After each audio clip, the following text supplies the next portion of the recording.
Assalamu alaikum. I'm Sidra Tahir, your maths teacher from Real Scholars College.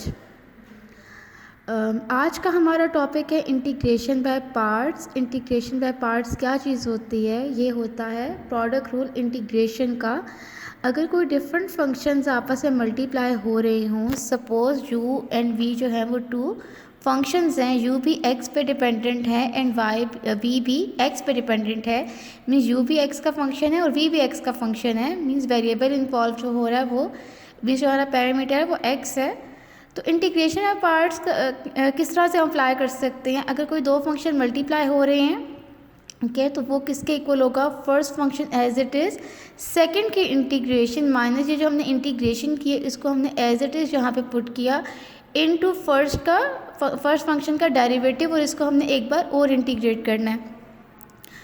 तो इसको हम supposition के through करेंगे। अभी फर्स्ट टाइम आप लोग अगर देख रहे हो इसको तो थोड़ा सा डिफरेंट और थोड़ा सा मुश्किल लगेगा comparatively product rule of derivation, but ये बहुत सिंपल है। इंटीग्रेशन में पार्ट्स के थ्रू हम बहुत से ऐसे फंक्शंस जिनकी डायरेक्ट इंटीग्रेशन नहीं होती है उसको हम सॉल्व कर सकते हैं, और किस तरीके से सॉल्व करेंगे हम फर्दर क्वेश्चंस में देखेंगे।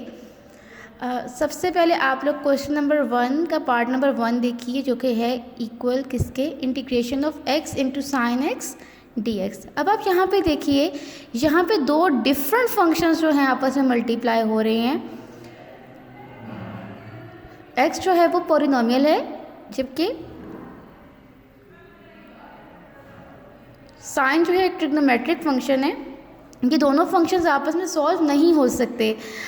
पिछले जितनी भी एक्सरसाइजेस हमने देखी इंटीग्रेशन की, उनमें जो फंक्शंस मल्टीप्लाई हो रहे होते थे वो किसी तरीके से जो है वो सॉल्व हो जाते थे, या एंगल का डेरिवेटिव बन रहा होता था या बेस का डेरिवेटिव बन रहा होता। अब ऐसा नहीं है, क्योंकि ये एक ट्रिग्नोमेट्रिक फंक्शन है, ये एक पॉलिनोमियल फंक्शन है जो कि दोनों डिफरेंट है। इस तरह के केस पे हम इंटीग्रेशन में पार्ट्स अप्लाई करते हैं।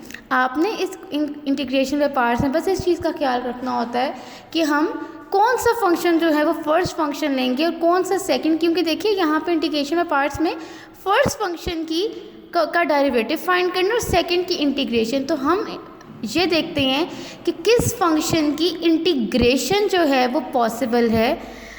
आप ये बात याद रखिए, जब भी पॉलिनोमियल एंड ट्रिग्नोमेट्रिक फंक्शन हो तो हम पॉलिनोमियल को फर्स्ट फंक्शन लेते हैं, क्योंकि डेरिवेटिव क्या काम करता है? डेरिवेटिव जो है वो डिग्री को रिड्यूस करता है, जबकि इंटीग्रेशन से डिग्री इंक्रीज़ होती है। क्योंकि देखिए डेरिवेटिव के पावर में से -1 होता है, जबकि इंटीग्रेशन के पावर में 1 जो है वो ऐड होता है। तो इसमें हम जो है वो x को हमने लेट कर लिया u के इक्वल और साइन को हमने लेट कर लिया v के इक्वल। अब u जो है वो x के इक्वल है, इसको हम डिफ्रेंशिएट करेंगे विद रिस्पेक्ट टू x, तो x का डेरिवेटिव 1 के इक्वल। इसी तरह से सेकंड फंक्शन देखिए v is equal to sine x, इसको हमने इंटीग्रेट किया बोथ साइड्स, तो साइन की इंटीग्रेशन साइन x की इंटीग्रेशन माइनस कॉस x आ गई। अब हम इसको डायरेक्ट फार्मूले में ओपन कर देंगे। इंटीग्रेशन में पार्ट्स का फार्मूला क्या है? u इंटू वी की इंटीग्रेशन किसके इक्वल है? First function as it is, second की integration minus integration of second into derivative first और इसकी डबल इंटीग्रेशन। तो u किसके इक्वल था? x के, v इक्वल है साइन x के dx as it is equal to u की जगह पे u किसके इक्वल था? x के इक्वल। ये हमारे पास v की इंटीग्रेशन इक्वल है माइनस कॉस x के, वो पुट किया, ये वाला minus sine as it is. अब देखिए इसी चीज़ को ये v dx minus cos x के इक्वल और u का डेरिवेटिव 1 के इक्वल, तो ये minus X cos X minus minus plus cos की इंटीग्रेशन। अब देखिए कॉस में, अब इस इंटीग्रेशन साइन में सिर्फ एक फंक्शन रख गया कॉस, जिसकी हमें इंटीग्रेशन डायरेक्ट पता है, जो कि साइन की इक्वल होती है, और प्लस हमने ऐड कर देना है इंटेग्रल कांस्टेंट। तो ये हमारे पास सिंपली आंसर आ गया। तो इंटीग्रेशन में पार्ट्स जो है वो मेथड बहुत सिंपल है, बस आपने ध्यान से इसकी एक्सपेंशन मीन्स इसका फॉर्मूला जो है वो आपने याद रखना है। हम जो है वो इस चीज़ को बस देखेंगे कि हमने फर्स्ट फंक्शन कौन सा पिक करना है एंड सेकंड फंक्शन कौन सा पिक करना है, और सिंपली उसको हम डायरेक्ट फार्मूले में पुट कर देंगे। अब आप क्वेश्चन नंबर 1 का पार्ट नंबर 3 देखिए। सेकंड पार्ट क्योंकि रिड्यूस सिलेबस के अकॉर्डिंगली आपके कोर्स में इंक्लूडेड नहीं है। अब फंक्शन देखिए, फंक्शन क्या है, x into natural log of x। अब दो फंक्शन आ गए, एक हमारे पास लॉगरिथमिक फंक्शन है और एक हमारे पास पॉलिनोमियल है। अब यहाँ पे देखें x के तो चलो डेरिवेटिव भी हम फाइंड कर सकते हैं, इंटीग्रेशन भी फाइंड कर सकते हैं, बट जो नेचुरल लॉग है इसकी डायरेक्ट इंटीग्रेशन नहीं होती है। तो अब तो लाजमी सी बात है कि हम जो लॉगरिथमिक फंक्शन है उसको हम u के इक्वल लेट करेंगे, क्योंकि फर्स्ट फंक्शन का हमने डेरिवेटिव फाइंड करना होता है। पिछले केस में ट्रिग्नोमेट्रिक फंक्शन था तो वो तो हम इंटीग्रेट कर सकते थे, बट अब नेचुरल लॉग को हम इंटीग्रेट नहीं कर सकते क्योंकि इसको कोई डायरेक्ट रूल होता ही नहीं है।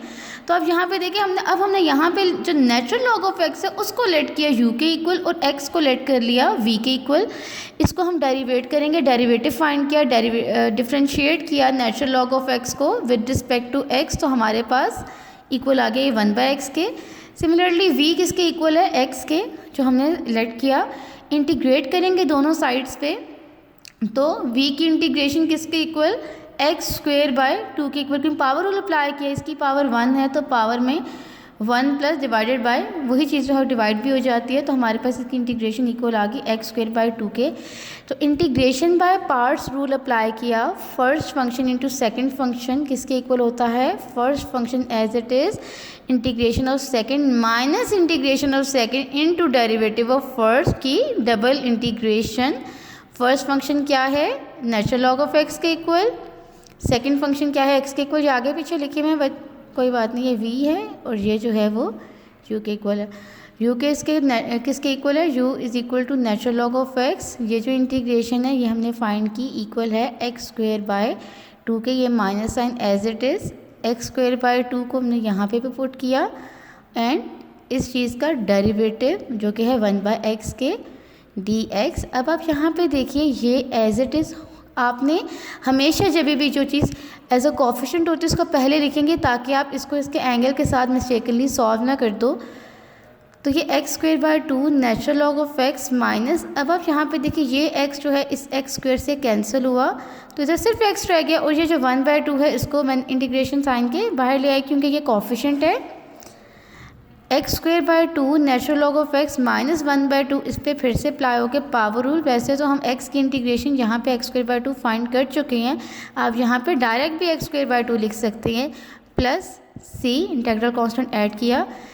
अब आप यहाँ पे देखिए x²/2 natural log of x minus ये 1 + 1 2 इसके साथ मल्टीप्लाई हो जाएगा, ये वाला x² as it is, plus c x²/2 natural log of x minus 1/4, क्योंकि 2 2 से 4 हुआ, x² प्लस c, यहाँ पे 1/4, यहाँ पे 1/2 और x² इधर भी है, x² इधर भी है, तो हम x²/2 को कॉमन ले सकते हैं। x²/2 जब कॉमन लिया तो इधर रह गया natural log of x minus, क्योंकि 1/2 कॉमन चला गया तो ये रह गया 1/2 प्लस c, जो कि हमारा रिक्वायर्ड आंसर है।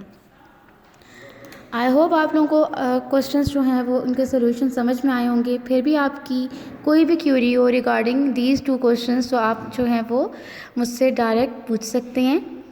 दुआ में याद रखिएगा। Thank you so much. अल्लाह हाफिज़।